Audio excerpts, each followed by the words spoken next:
At the mall, my 11-year-old clutched my hand and said, "Mom, quickly behind that pillar." She murmured, "Don't move." I stole a glance and froze in horror because my mother-in-law was... Wait, what? I stayed silent and took action. The next morning, they went pale. Black Friday at the Mall of America is loud in a very specific way. Shopping bags slapping knees, kids whining, the air smelling like pretzels and perfume. Lily's fingers locked around mine so hard her knuckles went white. She pulled me behind a fake marble pillar near the rotunda and whispered, "Don't move." I leaned just enough to see what she saw, and my brain tripped over itself. Ethan, my husband, walking like he owned the place, and Doris, his frail mom, balanced on heels like she'd worn them her whole life. She wasn't clutching a cane. She wasn't shuffling. She had a glossy blowout, a fitted coat, and she laughed. Actually laughed. While Ethan held her elbow like they were on a date. Lily's breath ticked fast against my sleeve. "That's her," she said, voice tight. I didn't answer because my throat was doing something stubborn. Ethan had texted me that morning, taking Mom to the clinic. Doris had spent last night confused on our couch, asking Lily the same question 3 times. And now she was striding past Sephora like nothing was wrong. I squeezed Lily's hand once, twice, a code for stay with me. The lie walked by in heels. I kept us tucked behind the pillar as Ethan and Doris, if that was Doris, moved with the crowd toward the jewelry wing. Lily tried to peek again, and I caught her shoulder gently. "Eyes down," I whispered. She nodded, but her face was flushed with that particular anger kids get when adults treat them like furniture. Ethan stopped at a kiosk with velvet trays and leaned in close, smiling. The woman beside him lifted her wrist and turned it under the lights like she'd done it 1,000 times. A sales associate pulled out a loop. Ethan's shoulders relaxed, like a man who'd finally found something that worked. The woman's hand flashed as she pointed, and I saw a manicure so fresh it looked wet. Doris, in our house, claimed she couldn't stand the smell of nail polish. Ethan tapped his phone screen and the associate's posture changed. More attentive, more careful. Lily swallowed hard. "Mom," she murmured. "Why is he here with her?" I didn't answer out loud. I watched Ethan tuck something small into his pocket. Maybe a business card, maybe a receipt. Then guide her toward Nordstrom with his palm at her lower back. That touch wasn't for someone's mother. I turned Lily so her face was hidden by my coat, and we moved with the crowd in the opposite direction. He wasn't just lying. He was shopping. We didn't run. Running makes you visible. I walked Lily through the food court like we belonged there, ordered a bottle of water we didn't drink, and found a corner table behind a stanchion. Lily's eyes stayed glued to the entrances like she expected Ethan to pop out and catch us. "Talk to me," I said softly. She kept her voice low. "Grandma Doris told me not to tell you something," she said, and the words came out clipped like she'd practiced them. "Last week, when you were at work, she said someone was coming over, and if you asked, I should say nobody came." My stomach tightened. "What lady?" Lily shook her head. "I didn't see. Ethan took me to my room and said it was adult stuff. Then Doris said I should call her grandma louder, like I wasn't doing it right." Lily's eyes flicked down to my hands. "She grabbed my wrist," she added, like she hated herself for saying it. Not hard enough to bruise, but hard enough to make a point. I set my palm over Lily's. "You did nothing wrong," I said. "Nothing." Her shoulders dropped a fraction. Then she looked up and said, "And she can walk. I saw her in the garage. She walked like a normal person." My kid had been carrying that alone. The drive down the parking ramp felt like descending into a quieter kind of noise. Lily stared out the window at the concrete walls scrolling by, and my phone buzzed on the console. "Ethan, clinic is running late. Mom's confused. Don't worry, I didn't respond right away. I pulled into a spot, turned off the engine, and looked at Lily. We're going to do exactly what we always do, I told her. We're going home. You're going to eat. You're going to do your homework, and you're going to let me be the adult. She nodded, but she didn't look relieved. She looked like she was waiting for the next hit. At home, Ethan didn't come back until after dark, carrying a pharmacy bag like a prop. Rough day, he sighed, dropping a kiss on my cheek that didn't land right. From the couch, Doris's thin voice floated out, sweet as syrup. Megan, honey, did I already meet you today? Ethan shot me a look that said play along. I did. After Lily went to bed, I found a stack of papers on the kitchen counter with a sticky note in Ethan's handwriting. Sign so I can help with Mom's care. It wasn't for Mom's care. It was a power of attorney packet with blank signature lines. I slid it into my work bag without making a sound. That was the moment I got quiet. A week earlier, my life had been measured in due dates and receipts. I'd sit at the kitchen table after Lily fell asleep, laptop open, bills spread out in neat piles like I could control them by sorting. Ethan would hover behind me, rubbing his neck, practicing the same tired lines. I'm trying, Meg.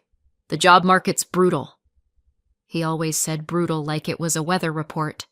I'd ask, where did you apply today? And he'd answer with fog. A few places. Some leads. I've got a call. Meanwhile, the mortgage went through because I paid it. Lily's orthodontist appointment happened because I scheduled it. Doris's care became my third job because Ethan swore she couldn't be alone. She's declining, he'd say, eyes shiny. Please, just until I'm working again. One night I pointed at the spreadsheet and said, We are down to one real paycheck. Ethan's face tightened for half a second. We have assets, he said quickly. We're not poor. Then he glanced toward the hall closet where the safe lived. He didn't say the word, but it hung between us. He'd started counting what wasn't his. Doris arrived with a walker and a suitcase, wearing oversized sweaters, and that helpless smile that made people soften on instinct. I'd only met Ethan's mom a handful of times. She lived out of state, so I had no reason to doubt the woman who showed up at our door. The first day, she forgot Lily's name twice, and Lily was polite anyway. The second day, Doris insisted Lily fetch her water, then complained it was too cold. Ethan patted Doris's shoulder, sighing like a saint. She doesn't mean it, he told Lily, loud enough for me to hear. Her brain is slipping. But slipping brains don't track household power. Doris did. She asked where we kept our spare keys. She asked if Lily had chores, like a real family. She corrected how Lily set the table and told her, In this family, we show respect. One afternoon, Lily came into the kitchen with her lips pressed tight and whispered, She went in my room.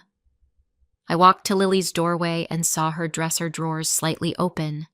Doris sat on the couch, hands folded, staring at the TV like she'd been there all day. Did you go into Lily's room? I asked. Doris blinked slowly. Did I? She said, then looked at Ethan. Ethan stepped in front of her like a shield. Meg, don't interrogate her, he snapped, then softened instantly. She gets confused. Confused people don't test boundaries that cleanly. The bracelet entered our house in a slim black box with a lawyer's letter attached. It wasn't jewelry to me. It was a promise. Lily's biological dad had died when she was little, and his family had money they kept behind words like trust and fiduciary and discretion. The bracelet, antique, heavy, set with stones that caught light like ice, was one of the few tangible pieces Lily would ever touch. The appraisal came with it. Estimated value $150,000 to $250,000, depending on market and condition. I didn't show Lily the number. I showed her the box and said, This is yours when you're older. It's safe. I stored the appraisal paperwork in a folder, put the bracelet in our small home safe, and memorized the combination like it was Lily's birthday. Ethan watched this process from the doorway, silent. Later that night, when I told him the estimate, his eyebrows went up before he could stop them. "That's a lot," he said, and his voice changed shape. "So the trust is paying for Lily's college, right?" I said, "The trust pays what the trustees approve." Ethan's jaw ticked. "And you're the one talking to the lawyer." That number rewired him. A few days after the bracelet arrived, Ethan started leaving documents accidentally on the counter, forms with helpful tabs, highlighted sections, sticky notes that pretended to be casual. "It would just make things easier," he said one evening, sliding a paper toward me. "If something happened to you, I'd need authority to help Lily, to help Mom. It's just standard." I read the header, "Durable power of attorney. Not for Lily. For me. For assets. For financial decisions." I set it down. "I'm not signing that tonight," I said. Ethan exhaled like I was being childish. "Why are you like this?" he asked, too sharp. "Like what?" I kept my voice level. "Like I'm trying to steal from you?" He leaned in. "I'm your husband," he said, quiet and intense. "You don't lock your husband out," Doris called from the living room, voice trembling perfectly. "Ethan? Sweetheart? I'm scared again." Ethan's eyes flicked toward her, then back to me. "She needs us," he said, using us like a weapon. And suddenly, everything was about access. The day I met Jake Miller, I hadn't slept more than 3 hours. Doris had woken Lily at 2 a.m. because she couldn't find the bathroom, and Ethan had slept through it like a rock.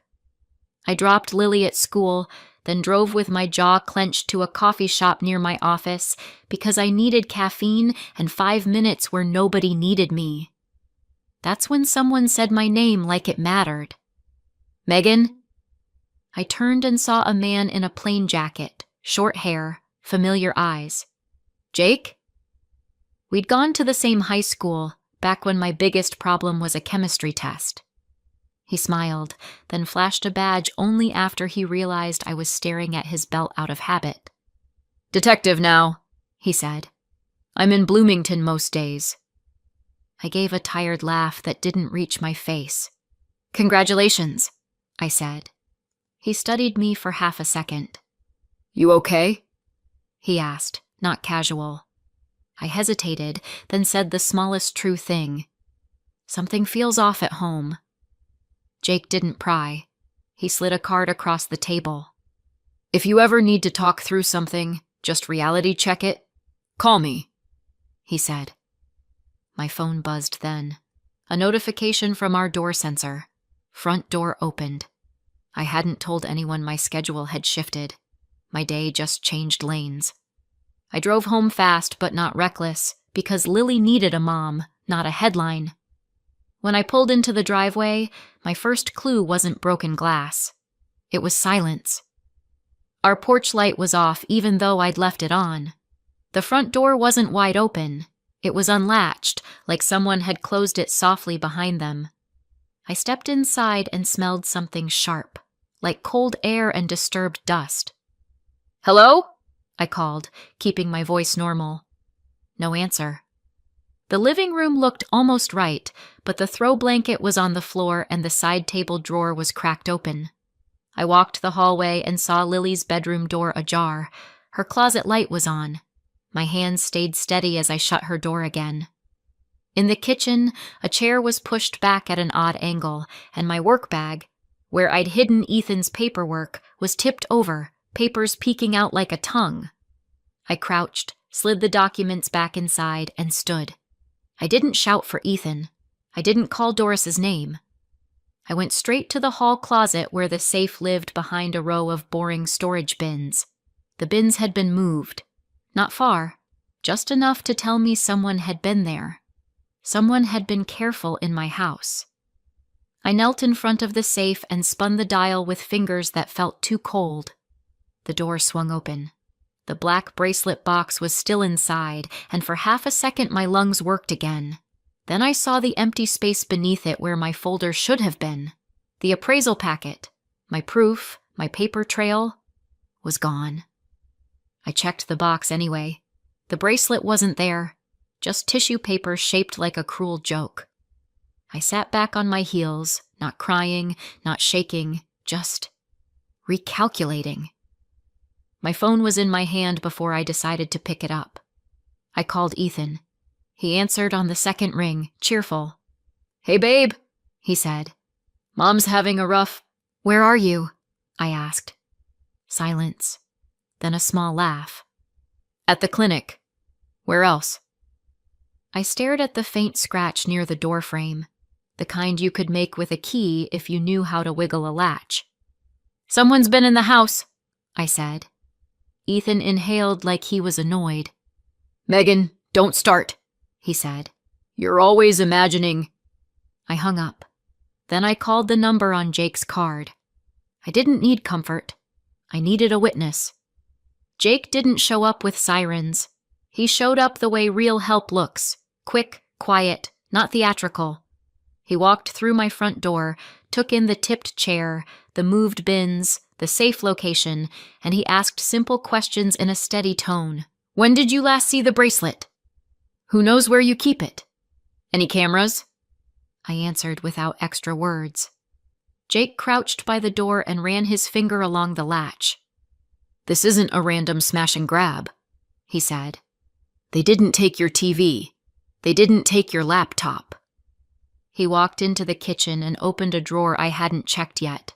Inside were my checkbook and a stack of mail, untouched. "They came for one thing," he said. I swallowed. "And paperwork," I added. Jake's eyes lifted to mine. "Paperwork is the part that makes this weird," he said. "A thief who knows what an appraisal looks like is either experienced or informed." He stood and looked toward the living room where Doris's knitting sat perfectly arranged. "Who had access to the house?" he asked. I hesitated for a beat, then said it. "My husband, his mom, and a caregiver we had briefly." Jake nodded once, like he'd already guessed. "I'm going to file this properly," he said. "But Megan, treat this like an inside job until proven otherwise." The theft had a face, even if I didn't want it. Ethan came home that evening carrying takeout like a peace offering. Doris shuffled behind him, leaning heavy on her walker, eyes watery. Ethan set the food down and looked at Jake's business card on my counter like it was contamination. "You called a cop?" he snapped. "A detective," I corrected, calm. "Because our safe was opened." Doris gasped. "Oh my," she whispered. "In my son's home?" Ethan pressed his palms to the counter. "Insurance, Megan," he said. "We do insurance. You don't drag strangers into our family business." Jake wasn't there anymore. He'd left after taking photos and statements, but Ethan acted like Jake was hiding in the pantry. I said, "The bracelet is gone." Doris sank onto the couch like her bones turned to water. "That poor baby," she moaned. "Lily will be devastated." Her eyes flicked toward Lily's hallway, sharp for half a second. Ethan leaned closer to me. "Listen," he said in a low voice. "It's just a thing. We'll handle it. Don't stir this up." I said, "Someone came into our house." Ethan's smile was tight. "And you're going to make it worse," he said. Then he reached for my phone, palm up. "Let me see what you told him," he said, like it was reasonable. I slid the phone into my pocket. "No," I said. Doris sniffed loudly. "Megan doesn't trust family," she murmured. They weren't scared of the theft. They were scared of daylight. 2 days later, I ran into Carla in the produce aisle at Target. She used to come by for a few hours when Ethan insisted Doris needed constant care. Carla was warm, competent, and she'd treated Lily like a person. Then one afternoon she texted me an apology and said she couldn't return. Ethan claimed Doris had accused Carla of stealing pills. I'd hated that story, but I'd been too tired to fight it. Carla's eyes widened when she saw me. "Megan?" she said softly, glancing around like someone might be listening. "I've been meaning to call you." We moved to the end of the aisle near the bananas, pretending to compare prices. Carla leaned in. "She didn't accuse me of stealing pills," she whispered. "Your husband did. He said Doris felt unsafe with me." My throat tightened. "Why?" I asked. Carla's mouth pressed into a line. "Because I wrote down what I saw," she said. She wasn't confused, Megan. Not most days. She'd act lost when he was in the room, but when he left, she'd pull out a smartphone and scroll like any other woman. Carla's eyes flicked to my face. "She had this perfume," she added. "Not old lady perfume. Expensive. And her nails. Always done." I stared at Carla's cart, my mind snapping pieces into place. "You're sure?" I asked. Carla nodded once. I'm sure enough I got fired for noticing. The mask had seams, and Carla had seen them. After that, I watched Doris the way you watch someone holding a glass too close to the edge of a table. I didn't stare. I didn't accuse. I just noticed. On Tuesday morning, she couldn't remember how to work the TV remote, but she remembered the passcode to Ethan's phone when he handed it to her. On Wednesday, she said her joints hurt too badly to stand. Then 5 minutes later, when she thought I was in the laundry room, she walked to the window without the walker, posture straight, and peered out like a lookout. I stood still behind the doorway and listened. Doris hummed under her breath, and it wasn't shaky or old. It was light. Young. Later that day, she leaned close to Ethan in the kitchen and said, "Baby, did you talk to her yet?" The word baby landed in my chest like a dropped weight. Ethan's head snapped up, saw me, and his smile stretched too wide. "Mom," he said quickly, loud, "remember we talked about calling me Ethan?" Doris blinked, then did the helpless act again. "Did I say the wrong thing?" she asked. I nodded like it didn't matter. Inside, something in me went very still. The next lie would need effort from me, and I refused to give it. On Black Friday, I went back to the Mall of America with Lily under the excuse of returning a coat I'd bought online. It wasn't an errand, it was confirmation. I kept Lily close, but didn't tell her the whole plan, because she deserved to be a kid, not a co-investigator. We entered through a quieter door near the hotel, and I saw them almost immediately. Ethan was in the jewelry wing with her again. No walker, no slump, the same confident ease. Her hair wasn't the same as Doris's at home. It was darker, her face wasn't lined, and when she turned, I saw a small tattoo near her wrist I'd never seen on Doris. A sales clerk smiled and said, "Your private counter is ready, Vanessa." The woman, Vanessa, tilted her head and smiled like she'd won. Ethan stayed close, guiding her with the kind of familiarity that didn't belong in a mother-son story. Lily's grip on me tightened, and I felt her body go rigid. Vanessa's eyes tracked the crowd and landed on us. For a split second, her smile fell away. Ethan followed her gaze, saw me, and his face drained of color. I didn't wave. I didn't step forward. I simply turned Lily gently and said, "We're leaving." That's when I got calm for good. The next morning, I called in late to work, dropped Lily at school, and drove to an inheritance attorney's office with my hands steady on the wheel. I didn't tell Ethan where I was going. I didn't warn him. I brought every document I had: trust correspondence, the appraisal email chain, the police report number Jake had given me, and the unsigned power of attorney packet Ethan had tried to slide under my nose. The attorney, a woman with sharp glasses and a voice that didn't waste time, listened while I laid out facts in order. "Your husband is not a trustee," she confirmed. "He has no right to Lily's trust assets. but he can cause chaos if you give him access through you. I said, I won't. She slid papers across the desk. Protective filings, asset safeguards, a trust structure that placed Lily first and made my signature harder to exploit. I signed with a calm I didn't recognize, then called the trust contact and this said, flag any request connected to Ethan. On the way out, I froze my credit from my phone in the parking lot like it was just another chore. When I got home, Ethan was waiting, Doris beside him in her sweater costume. I brought papers, Ethan said brightly, to make things easier. I smiled, small. I already signed papers, I said. With my attorney. Ethan and Doris changed at the same time, pale, flat, suddenly aware. My quiet move landed like a door locking. Jake met me that afternoon in a public place, bright, neutral, impossible to twist into a story about harassment.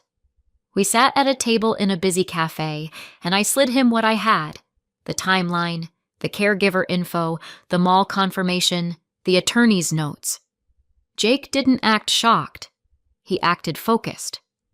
If they stole the bracelet, they'll try to move it, he said. But high-value pieces are hard to sell clean. I said, so we make it dirty. Jake nodded once. He helped me draft a simple notice for local dealers and pawn shops. No dramatics, just a stolen item report number and a description. He also walked me through what I could record in my own home without making the case messy. We chose cameras, not because it was sneaky, but because it was clean. I installed 2 small ones myself, one facing the hallway, one angled toward the closet where the safe lived.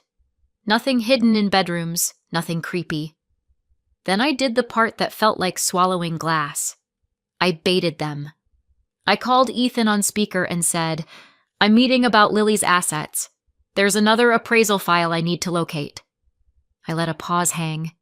Ethan's voice sharpened. Another? He asked too fast. I said, it's paperwork. Don't worry. He worried anyway. That evening, I made dinner like usual. Lily did math at the table, and I kept the house boring on purpose. Ethan hovered around the cabinets, pretending to help, asking questions he didn't need answered. So, what did the lawyer say? He asked, casual. I said, she said Lily's trust is protected. Ethan smiled like a man forcing his face into the right shape. Good, he said. Then Doris drifted in, wrapped in a blanket like a costume, and peered at Lily's homework. Numbers are hard, she sighed. Lily didn't respond. After Lily went upstairs, Ethan tried again. Let me see the documents, he said, tone firm. I'm your husband. I said, no. He leaned closer. If you don't trust me, he murmured. What are we even doing? I held his gaze. Keeping Lily safe, I said. A shadow crossed his face, quick and ugly. Doris's voice floated from the couch, too bright. Megan, honey, I'm hungry, she called. Ethan snapped into soft mode instantly. I'll get you something, Mom. Doris, Vanessa, watched me over the blanket, and I watched her back without blinking. They were going to move soon. I could feel it. The next day, I created the opportunity without announcing it. I told Ethan I needed to pick up Lily early for a school appointment and that I'd be gone for an hour. That wasn't true. Lily stayed at school, safe, because I'd already updated her pickup list and password with the office. Quiet, practical steps. I left the house, drove around the block, and parked where I could see my front walk without being obvious. Ethan, Jake said, we need to talk about a theft and a stolen item. 20 minutes passed. 30. Then the front door opened, slow. Ethan stepped out, looked down the street like he was checking for witnesses, and waved.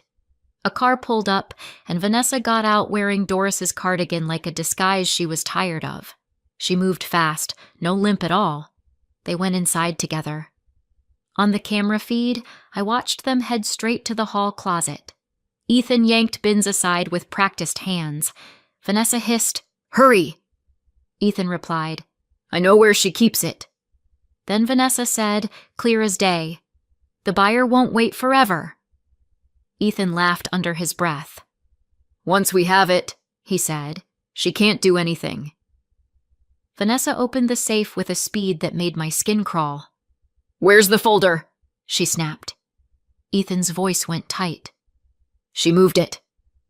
They tore through drawers anyway, angry, sloppy, and that's when they talked themselves into handcuffs. Jake didn't kick down my door. He coordinated like a professional because he is one.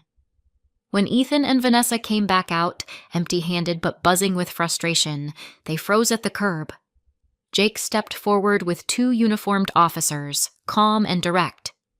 "Ethan," Jake said, "we need to talk about a burglary and a stolen item." Ethan's mouth opened, then closed. Vanessa's eyes widened, and she tried to fold into the Doris character. "Officer," she wheezed, "I don't understand. I'm just his mother." Jake's gaze didn't shift. "Your name is Vanessa," he said evenly. "We have video and audio of you discussing a buyer." Vanessa's face changed, anger flickering through the fake weakness. "This is insane!"